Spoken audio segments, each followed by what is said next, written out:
আসসালামু আলাইকুম। প্রিয় বন্ধুগণ, সকলে কেমন আছেন? আশা করছি ভালো আছেন। আলহামদুলিল্লাহ। আজকে নতুন আরো একটি ভিডিও নিয়ে হাজির হলাম আপনাদের মাঝে।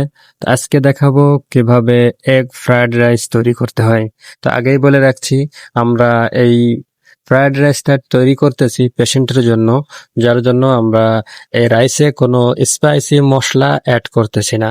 আপনারা যদি বাসায় রান্না করে খান, অবশ্যই স্পাইসি মশলা অ্যাড করবেন, তাহলে ফ্রাইড রাইসের টেস্ট দ্বিগুণ হয়ে যাবে ইনশাআল্লাহ।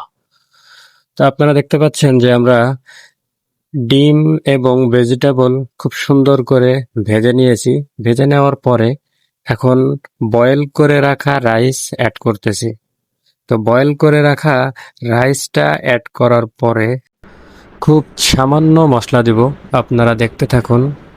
এখানে শুধুমাত্র হালকা একটু সল্ট, একটু সুগার, একটু সয়া সস আর একটু মেরিডিয়ান চিলি সস এবং হালকা করে চিকেন পেপার দিয়েছি। চিকেন পেপারটা অপশনাল, আপনারা চাইলে নাও দিতে পারেন। আর দেখতে পাচ্ছেন আমি স্পাইসি কোনো মশলা দেই নাই। আমি আগেই বলে নিয়েছি রাইসটা তৈরি করতেছি পেশেন্টের জন্য, এজন্য আমরা এতে কোনো স্পাইসি মশলা অ্যাড করি নাই। আপনারা যদি বাসায় রান্না করে খান, অবশ্যই স্পাইসি মশলা অ্যাড করবেন, তাহলে ফ্রায়েড রাইসের টেস্ট দ্বিগুণ হয়ে যাবে। তো আমাদের রাইসটা প্রায় হয়ে গেছে।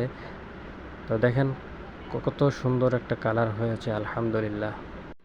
তো ধন্যবাদ সকলকে সাথে থাকার জন্য। আল্লাহ হাফেজ।